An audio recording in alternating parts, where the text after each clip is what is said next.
찬송하시겠습니다. 찬송가 270장입니다. 찬송가 270장. 표찾는 주님의 사랑과 거룩한 보혈의 공로를 우리 다 찬양을 합시다. 주님을 만나볼 때까지 예수는 우리를 깨끗게 하시는 주시니 그의 피 우리를 눈보다 더 희게 하셨네. 우리를 깨끗게 한 피는 무궁한 생명의 물새, 생명의 구원을 하는 자, 하나님 찬양을 합시다. 예수는 우리를 깨끗게 하시는 주시니 그의 피 우리를 눈보다 더 희게 하셨네. 주님의 거룩한 보혈을 날마다 힘으로 간증해 담대히 싸우며 나가세. 천국에 들어갈 때까지 예수는 우리를 깨끗게 하시는 주시니 그의 피 우리를 눈보다 더 희게 하셨네. 십자가 단단히 붙잡고 날마다 이기며 나가세. 머리에 면류관 쓰고서 주 앞에 찬양할 때까지 예수는 우리를 깨끗게 하시는 주시니 그의 피 우리를 눈보다 더 희게 하셨네. 하나님 말씀 보시겠습니다. 잠언 15장 1절에서 13절 말씀입니다. 잠언 15장 1절에서 13절 말씀. 유순한 대답은 분노를 쉬게 하여도 과격한 말은 노를 격동하느니라. 지혜 있는 자의 혀는 지식을 선히 베풀고 미련한 자의 입은 미련한 것을 쏟느니라. 여호와의 눈은 어디서든지 악인과 선인을 감찰하시느니라. 온순한 혀는 곧 생명나무이지만 회역한 혀는 마음을 상하게 하느니라. 아비의 훈계를 업신여기는 자는 미련한 자요 경계를 받는 자는 슬기를 얻은 자니라. 악인의 집에는 많은 보물이 있어도 악인의 소득은 고통이 되느니라. 지혜로운 자의 입술은 지식을 전파하여도 미련한 자의 마음은 정함이 없느니라. 악인의 제사는 여호와께서 미워하셔도 정직한 자의 기도는 그가 기뻐하시느니라. 악인의 길은 여호와께서 미워하셔도 공의를 따라가는 자는 그가 사랑하시느니라. 도를 배반하는 자는 엄한 징계를 받을 것이요 견책을 싫어하는 자는 죽을 것이니라. 스올과 아비돈도 여호와 앞에 드러날 것이거든 하물며 사람의 마음이리요. 거만한 자는 견책받기를 좋아하지 아니하며 지혜 있는 자에게로 가지도 아니하느니라. 같이요. 마음의 즐거움은 얼굴을 빛나게 하여도 마음의 근심은 심령을 상하게 하느니라. 아멘. 할렐루야.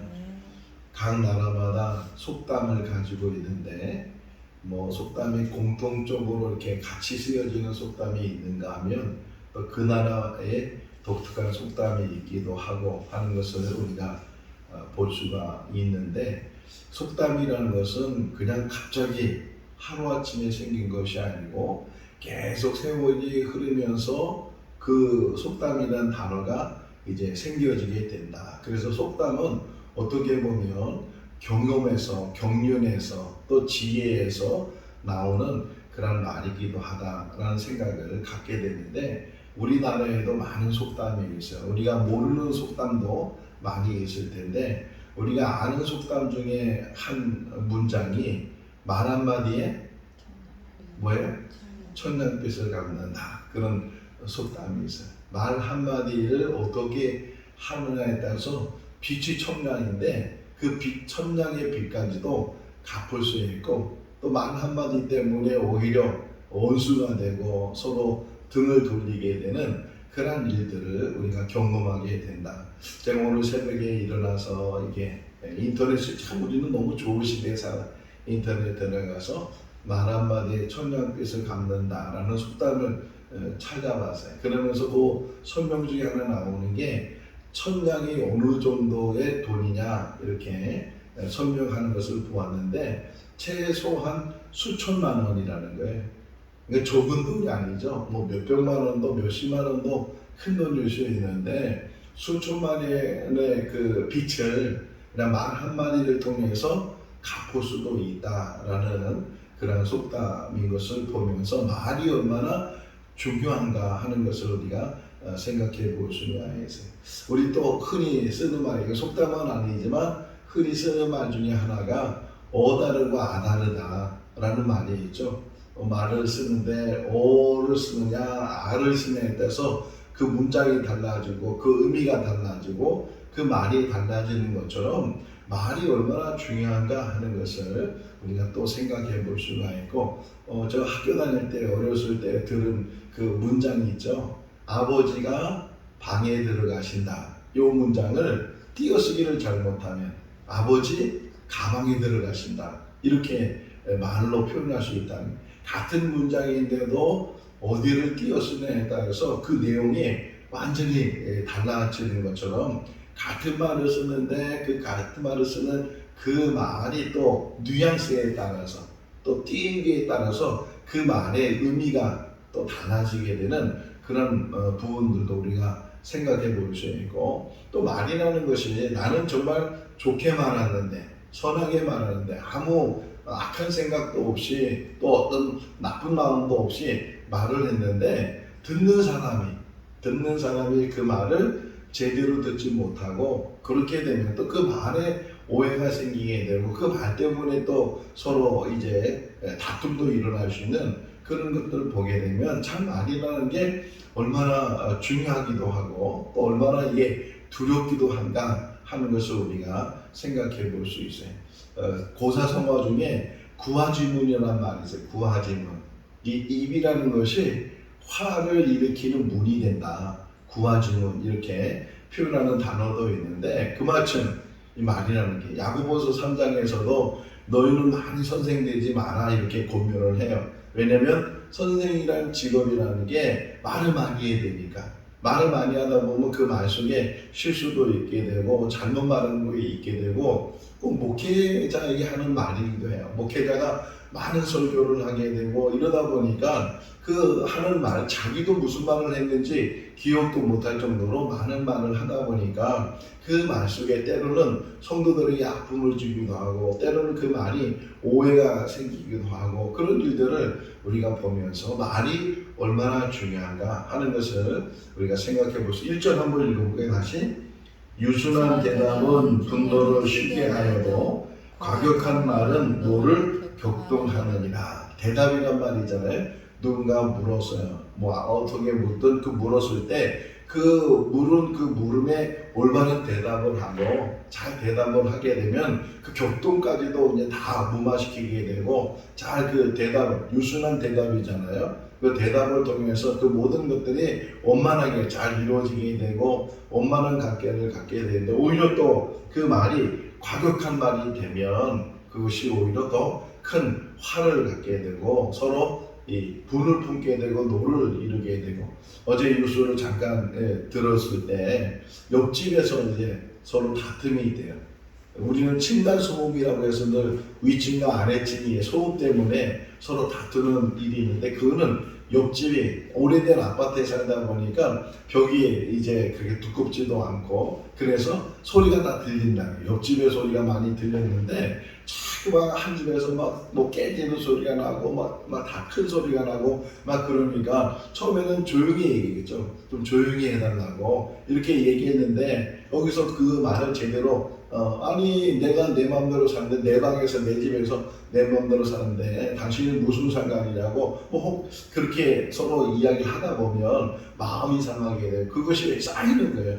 한 10년 정도 같이 옆집에서 살던 사람인데 결국은 이 말로 싸우다가 격분해 가지고서 흉기를 휘둘러서 그냥 사람을 미쳤는데 그 사람이 내사의 상태에 입원하게 되고 결국은 이제 죽게 됐다 하는 뉴스를 어제 접하면서 이 서로의 싸움도 사소한 것에 싸움이 시작이 되고 또 싸움도 말로 이게 싸우다가 결국은 그것을 참지 못하게 되면 주먹질을 하게 되고 흉기를 휘둘리게 되고, 이런 일들이 우리 주변에 지금도 많이 일어나고 있는 것을 보면서 말이 얼마나 중요한가. 부부도 마찬가지예요.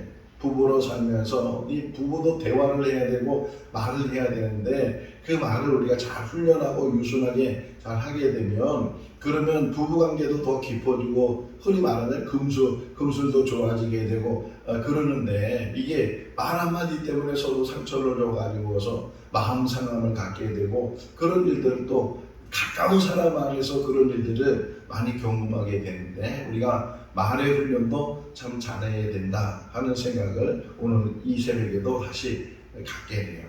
이 꽃꽂이를 아주 예쁘게 자랐는데, 저희 우리 교회 오셔서 설교하신 우리 장승현 목사님, 그 목사님 사모님이 한 수십 년 동안 꽃꽂이 강의를 했어요. 꽃꽂이를 이렇게 교회 꽃꽂이에 대해서 이렇게 강의도 하고 또 많은 어려운 교회들 꽃꽂이 하는 거 도와주기도 하고 이제 그런 일을 하고, 저도 가끔 이제 그 꽃을 나르고 또 꽃꽂이 강의하는 데 가서 그 강의도 듣고 그러는데, 제가 깨달은 게 하나 있어요. 이 마침 꽃을 이제 가지고 가서 꽃꽂이를 하게 되면 흔히 우리는 그 꽃을 다 버리기 아깝잖아요. 가져온 꽃이니까. 그래서 그것을 다 꼽는다는 거예요. 꽃꽂이에 다 꼽아. 그럼 물론 풍성해 보이긴 하지만 그 꽃꽂이의 작품성은 떨어지게 된다는 게, 과감하게 버릴 건 버리고, 그래서 많이 갖고 왔다 그래서 그 많이 된 그 꽃을 가지고 다 사용하는 것이 아니고 필요한 것만, 필요한데 이렇게 적절하게 잘 꽂고 또 만들고 그러다 보면 정말 좋은 작품이 이제 만들어지는 것처럼, 우리가 말을 많이 할 수 있지만 그 말을 많이 할 수 있다고 해서 그 말을 다 하는 것이 아니고 그 말을 다듬고 또 말을 예쁘게 만들고 그러다 보면 우리가 사용하는 말들이 정말 아름다운 말이 되고 사람들에게 정말 이 말을 통해서 서로 살려주는 말이 되고 서로 이 다툼이 없어지는 그런 말이 되는데, 우리는 그 말의 훈련을 제대로 갖지 못하다 보면, 다듬지 못하다 보면, 잘 정제하지 못하다 보면 그냥 하고 싶은 말을 다 하다 보면 그 말씀에 실수하는 일들이 얼마나 많이 있는가. 여기 오늘 다시 1절 말씀을 유순한 대답, 그러니까 좀 마음을 누그리고 또 감정을 잘 다스리고, 그래서 말을 항상 그래서 먼저 생각하라는 거예요. 말하기 전에 먼저 생각해보고 내가 이 말을 해야 되는지 또 이 말을 어떻게 해야 되는지 그런 것들을 잘 훈련하다 보면 그 말을 또 다듬어진다는 거예요. 예술가 중에 조각가가 있잖아요.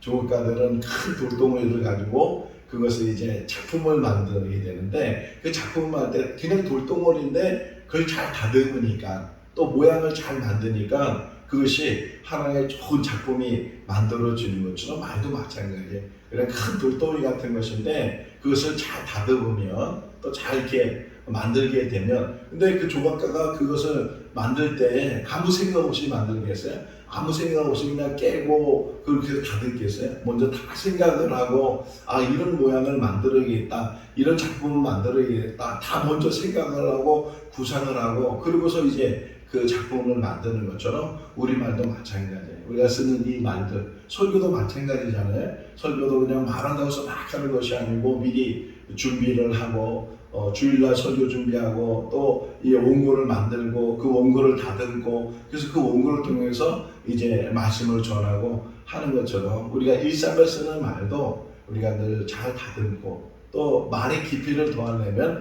함부로 말하고, 오늘 그 얘기가 다 나와요. 여기 보게 되면 말을 잘 하게 되면, 4절 말씀 한번 볼까요? 읽어볼까요?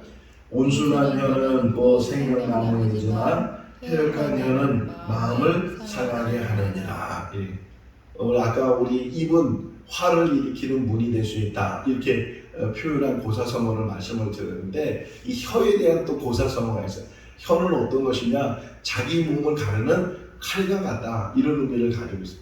혀를 어떻게 쓰냐에 따라서, 혀는 이 칼은 어떠해요? 칼의 용도가 얼마나 중요한지 몰라요. 음식을 잘 쪼개서, 음식을 잘 다듬어서, 그래서 좋은 음식을 만들 수 있고, 또 의사가 칼을 들게 되면 수술을 해서 그 병을 치료할 수도 있고, 이 칼이라는 게 그렇게 유효하게 쓸 수 있는데, 이걸 또 잘못 사용하게 되면 요즘 계속 묻지마 폭행이 막 주변에서 일어나고 있잖아요. 계속 한번 일어나는 것이 이제 연쇄적으로 일어나게 되고 막 그런 일들. 그래서 유튜브 하는 걸 들어보게 되면 이제 길 가는 게 무섭다는 거예요. 사람 만나는 게 무섭고, 사람 지나가는 게 무섭고, 어디서 어떤 난동이 일어날지 모르는 그런 지금 시대, 그런 시대에 지금 우리가 살아가고 있다는 게, 그 흉기가 되면 얼마나 사람에게 큰 위협이 되고, 그것을 통해서 어제도 누가 흉기를 휘둘러서 한 사람이 죽고 몇 사람이 부상을 입었다는 그런 뉴스를 또 접하면서, 이 칼이라는 자체가 나쁜 것도 아니고 좋은 것도 아니지만, 이것을 누가 갖고 있느냐, 어떻게 이것을 사용하느냐에 따라서 달라지는 것처럼 우리 혀도 마찬가지예요. 혀를 잘 사용하면, 온순하게 잘 사용하면 생명나무, 생명나무의 의미는 뭐예요? 생명나무의 의미는 살아있는 거예요. 살아있는 거. 사람을 살리는 것이고, 그 사람을 통해 살리는 삶이 얼마나 중요해요. 그 살리는 그런 생명나무와 같은 그런 역할을 할 수도 있지만, 이 말을, 폐역한 말을 하게 되면, 그러면 마음을 상하게 되고 마음이 상처를 입게 되는 그런 일들을 우리가 또 경험하게 된다 하는 것을 오늘 본문이 우리에게 이야기를 해주고 있어요. 자, 또 하나 재밌는 표현이 3절에 한번 읽어볼까요? 여호와의 눈은 어디서든지 악인과 선인을 감찰하시느니라. 하나님께서는 누구든지 다 보고 계시다는 거예요. 착한 일을 하는 사람뿐만 아니라 악한 일을 하는 사람, 모든 것들을 다 보고 계신 분이 하나님이시. 또 하나 표현이 여기 보게 되면 11절 말씀에 보시면, 하나님은 어디까지 보시는가 하는 것을 11절 읽어볼까요? 수음과 미련도 여호와 앞에 드러나거든 하물며 사람의 마음이려. 아무리 깊은, 심지어는 지옥이라고 말하는 그 수월까지도 하나님이 다 아시는 분이신데, 사람의 마음 정도야 하나님은 다 감찰하시고 다 아시는 분이시다. 그러니까 우리 행동만 보시는 것이 아니고, 하나님께서는 우리 마음까지도, 우리 생각까지도, 아니 우리가 말하기 전에도 우리 말을 다 아시는 분이 하나님이신데, 그 하나님의 눈이, 하나님이 보시는 것이 선한 사람도 악한 사람도 다 감찰이라는 거예요. 감찰하시는 분이시다 하는 것을 표현을 하고 있어요. 우리가 여러 사람이 있을 때는 선한 일을 하고 착한 행동을 하고 그러지만, 혹이나 혼자 있을 때, 그때도 하나님 우리를 보고 계시다. 저는 이 표현을 제일 잘 표현하고 있는 것 중에 하나가, 사무엘이 이새의 집에 가서 기름 부을 자를 찾았을 때 그 장면이, 이 말이 얼마나 잘 적용되는지 몰라요. 사무엘은 보이는 것만 봤잖아요. 엘리야를 보면서 이 사람이구나, 이 사람이 기름을 부어야 되겠다, 그런 마음을 가졌을 때 하나님은 아니라는 거예요. 그러면서 하나님께서 말씀하시기를, 사람은 외모를 보지만 나는 뭐라고요? 중심을 본다, 마음을 본다, 이렇게 말씀하시면서, 사람의 눈에 보이지 않는 저 다윗, 저 먼데 나가서 혼자 양치고 있는 그 다윗을 하나님이 보시고 그를 불러다가 사무엘을 통해서 그에게 기름을 붓게 하고 훗날 그가 위대한 왕으로 세움을 받게 되는 것처럼 하나님은 누구든지 선한 사람이든지 악한 사람인데 잘 감찰하시는 분이고 다 보시는 분이시다. 지금도 하나님은 우리를 보고 계시다라는 말이 우리를 보면 우리 앞으로 보게 되면 코람데오죠. 코람데오는 뭐야? 하나님 앞에 있다. 우리는 어디 있든지 하나님 앞에 있는 줄로 믿습니다. 오늘 이 시간에도 우리가 하나님 앞에 있는 줄로 믿습니다. 하나님을 향하고 하나님을 바라보고 우리가 세상 살면서 어려운 일들, 힘든 일들, 내 힘으로는 감당할 수 없는 일들, 이런 일들이 우리 삶 가운데 일어날 수 있지만 이런 일을 당했을 때도 어디 앞에? 하나님 앞에 엎드리고 하나님을 바라보고 하나님을 의지하고 하나님께 간구하고 기도라는 게 뭐예요? 하나님을 향하는 거거든요. 하나님을 향하는 것이 기도인데 그 하나님을 향하는 그 마음을 가지고 하나님을 향해서 내가 지금 이렇게 어렵습니다. 내가 이렇게 힘듭니다. 이 문제가 지금 해결되지 않고 있습니다. 이렇게 하나님 앞에 계속 간구하게 되면 우리가 한나를 알잖아요. 한나가 이제 결혼을 했는데도 아기를 갖지 못하고 이제 다른 여자는 아기를 가져서 자기를 업신여기도 하고 멸시하기도 하고 조롱하기도 하고 그런 아픔 속에서 한나가 하나님을 향해서 기도하잖아요. 하나님 저에게도 아들을 주십시오. 저에게도 자녀를 주십시오. 간절히 간구했을 때 하나님이 그 기도를 들어주셨다. 그 낳은 아들이 사무엘인데 하나님이 내 기도를 들어주셨다. 나의 간구를 들어주셨다. 우리도 한나와 같은 그런 기도가 있을 수 있기를 바랍니다. 사람이 해결할 수 없는 일들이 얼마나 많이 있는지 몰라요.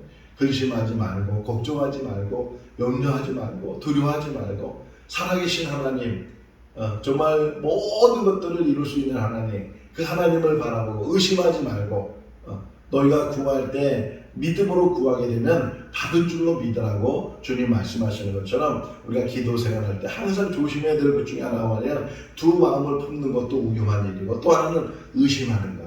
기도하면서 스스로 의심을 해. 아니 하나님이 들어주실까? 이러면서 자기 스스로 부정하게 되고 자기 스스로 의심하게 되면 그 기도가 응답될 수 있게 해서요. 오히려 여기 기도라는 이야기 하는 말 여기 한번 8절 말씀이에요. 8절 한번 읽어볼까요? 악인의 제사는 여호와께서 정직한 자의 기도는 그가 기뻐하시느니라. 악인의 어떤 제사를 아무리 잘 드린다도 하나님이 받지 않으신다는 게 이사야 1장을 보게 되면 너희가 내 마당만 밟을 뿐이다.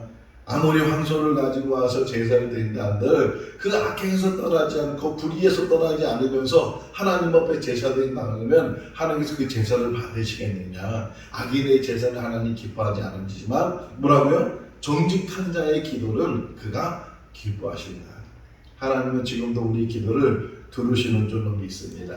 사도행전 10장을 보면 고넬료라는 사람이 나와요. 로마 백부장인데 그가 늘 이제 정말 하나님을 경외하고 또 어려운 사람을 도와주고 늘 기도하면서 하나님 앞에 나갔던 사람인데 어느 날 기도를 하고 있는 중에 천사가 나타났어요. 너무 놀랐어요. 천사가 나타나니까 깜짝 놀라니까 놀라지 말라고 두려워하지 말라고. 그러면서 그 천사가 고넬료에게 하는 말씀이 하나님께서는 너의 기도와 구제를 기억하신다. 하나님께서는 기도를 들으시고 그 기도를 기억하시는 분이시다. 정직한 자의 기도는 하나님이 기뻐하신다. 이렇게 우리에게 말씀하고 있는 것처럼 오늘 이 새벽에도 하나님을 향해서 우리 마음을 두고 하나님을 향해서 내가 가지고 있는 이 기도 제목들, 풀어야 될 문제들, 해결될 문제들, 이런 문제들이 누가 해결할 수 있겠어요? 분명히 하나님이 해결하실 줄로 믿습니다. 자, 한나에게 한번 더 하면 한나가 그렇게 슬픔을 가지고 간절하게 하나님 앞에 기도했는데 어느 정도 기도했냐면 꼭 술 취한 여자처럼. 그래서 엘리 제사장이 그 한나를 보니까 꼭 주종하는 것처럼 그렇게 보이니까 한나를 야단치는 거예요. 네가 낮에부터 이렇게 포도주를 마셔서 지금 여기가 어느 자리인데 여기서 지금 술주정을 하고 있느냐 이렇게 막 책망을 했을 때 한나가 아닙니다. 제가 여차여차해서 이렇게 하나님 앞에 간절함을 가지고 기도를 했습니다. 하나님 앞에 소원했습니다. 이렇게 얘기하니까 엘리가 그 말을 다 듣고 나서 이제는 평안해라. 하나님 너의 기도를 들으셨다. 이렇게 엘리가 그녀에게 말해줬을 때 그 다음에 나오는 문장을 보게 되면 그 후로는 한나가 마음에 근심이 없어졌다는 거예요. 왜요? 그 기도에 확신을 가졌기 때문에. 하나님 앞에 기도할 때 의심하지 않고 기도하게 되면 그 기도를 반드시 하나님이 응답해 주실 줄로 믿습니다. 우리 기도를 들으시는 분이시고 우리의 문제를 해결하시는 분이 하나님이신 줄로 믿습니다. 제가 좋아하는 문장이 그거거든요. 우리는 기도하고 하나님은 응답하신다. 우리는 기도하고 하나님이 해결하신다. 우리는 뭐 한다고요? 기도하는 거예요. 우리가 할 수 있는 일이 기도밖에 없어요. 그러나 우리가 기도하면 하나님은 그 기도를 들으시고 하나님이 행하시는 거예요. 하나님이 응답하시고 하나님이 역사하시는 줄로 믿습니다. 사람의 마음을 변화시키는 것도 하나님이고 문제의 모든 것들을 해결하시는 분도 하나님이시고 아무리 동부선주하고 아무리 내가 애쓰고 아무리 해결하려고 여기저기 쫓아다녀도 해결되지 않는 일이 이스라엘 백성들이 애굽에서 나왔어요. 그리고 얼마쯤 가다 보니까 홍해를 만났어요.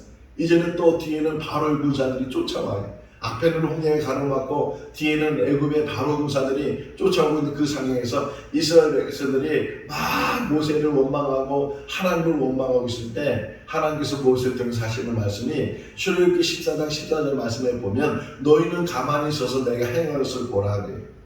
뭐라고요? 너희는 가만히 있어서 너희가 뭐 하려고 하지 마. 하나님께 맡기고 하나님을 의지하면 그 물도 가르시는 분이 하나님이시다. 바다를 갈라서 육지처럼 걸어가게 하시는 분이 하나님이시다. 그 하나님이 우리 기도를 들어주실 줄로 믿습니다. 응답해 주실 줄로 믿습니다. 그 믿음을 가지고 기도 생활하는 거예요. 우리 교회 안에 그 기도의 응답을 늘 체험하고 간증하는 그런 성도들이 많이 일어날 수 있기를 바랍니다. 마지막 하나 더 볼까요? 13절 말씀에 읽어보겠습니다. 마음의 즐거움은 얼굴을 빛나게 해도 마음의 근심은 심령을 상하게 하느니라. 뭘 잘 다스려야 된다고요? 마음을 잘 다스려야 돼. 우리가 마음의 즐거움을 갖게 되면 그것이 다 얼굴에 나타나게 되고 또 마음의 즐거움을 갖지 못하고 마음의 근심을 가져도 그것이 다 얼굴에 나타나게 되고 그것이 그 마음을 더 상하게 만드는 그런 일들이 되게 된다. 그러니까 마음을 다스려야 돼. 내 마음이 어떤 상황에도 즐거움을 가져야 되고 평안을 가져야 된다. 이 마음이 잘 다스리지 못하게 되면 그것이 다 얼굴로 나타나는 거예요. 우리 얼굴에 평안이 있을 수 있기를 바랍니다. 빛이 일어날 수 있기를 바랍니다. 이 세상 살아가면서 문제 없는 사람이 없어요. 다 문제를 가지고 살아. 뭐 돈 있는 사람도 다 문제가 있고 그냥 다 문제를 가지고 살아. 그런 문제 속에서도 우리 마음을 잘 다스리게 되면 어떤 상황에서든지 바울을 보세요. 빌립보 감옥에 갇혔어요. 감옥에 갇히기 전에 아주 모진 매를 맞았어요. 그리고 착고가 치러졌다고 했어요. 꽁꽁 묶여가지고서 저 차이탄 바닥 이 감옥에 갇혔는데도 불구하고 바울은 찬송했어요. 어떤 상황에서도 하나님께 기도하는 것과 하나님을 찬양하는 것 그것이 우리의 삶이 될 수 있기를 바랍니다. 마음에 가지고 있는 근심, 걱정, 염려 다 오늘 새벽에도 내려놓으시고 하나님을 바라보시고 하나님이 주시는 평안 안에서 확신 안에서 기도의 응답 안에서 오늘도 승리해 나가는 우리 모두가 다 될 수 있기를 주님의 이름으로 축원합니다. 기도하겠습니다. 사랑이 많으신 하나님 아버지 오늘 이 새벽에도 새날 주시고 생명 주시고 주님의 전에서 또 이 영상을 통해서 함께 예배드릴 수 있도록 은혜를 베풀어 주신 것 감사합니다. 새벽마다 주시는 이 말씀이 영의 양식이 되게 하시고 깨달음이 되게 하시고 유순한 대답은 그 모든 이제 분노를 쉬게 하고 과격한 많은 노를 격동한다고 말씀하셨는데 우리가 하는 말을 통해서 선을 이루게 하시고 또 모든 다툼을 다 이제 그치게 하는 선한 말이 되게 하여 주시옵소서. 말의 훈련이 되게 하시고 말에 조심성을 갖게 해주시고 그리고 생명나무처럼 사람을 살리는 그런 혀가 되고 말이 될 수 있도록 은혜의 은혜를 도와여 주시기를 간절히 바라고 원합니다. 하나님의 눈은 선한 사람도 악한 사람도 다 감찰하시고 그 마음까지도 보시는 분이 하나님이신 줄로 믿습니다. 하나님 앞에 늘 코람데오의 마음을 가지고 또 삶을 가지고 사는 물들 되게 하시고 늘 하나님 앞에 바로 서 있는 믿음의 사람이 되게 하여 주시옵소서. 어려운 일 당할 때, 문제가 생겼을 때 오직 주님만 바라보게 하시고 주님만 의지하게 하시고 정직한 자의 기도를 즐거워하시는 하나님 앞에 나와 그 마음을 통회할 수 있도록, 하나님 앞에 간구할 수 있도록, 그리고 하나님을 신뢰할 수 있도록 은혜로 도와여 주시옵소서. 기도하는 것은 분명히 응답하실 줄로 믿습니다. 모든 염려, 근심, 걱정은 다 물러가게 하시고 주님이 주시는 평안이 있게 하여 주셔서, 마음에 평안이 있게 하여 주셔서 마음을 잘 다스릴 수 있도록 은혜로 도와여 주시고, 마음이 평안한 사람, 마음이 즐거운 사람 얼굴이 빛난다고 했는데 우리 생고친족교회 모든 성도들의 그 얼굴이 빛나게 하시고 마음의 즐거움이 차고 넘치게 하여 주시옵소서. 오늘도 주 안에서 복된 하루의 삶이 되게 하여 주시기를 간절히 바라옵고 우리를 구원하신 예수님의 이름으로 기도하옵나이다. 아멘. 마쳤습니다. 자유롭게 기도하시기 바랍니다.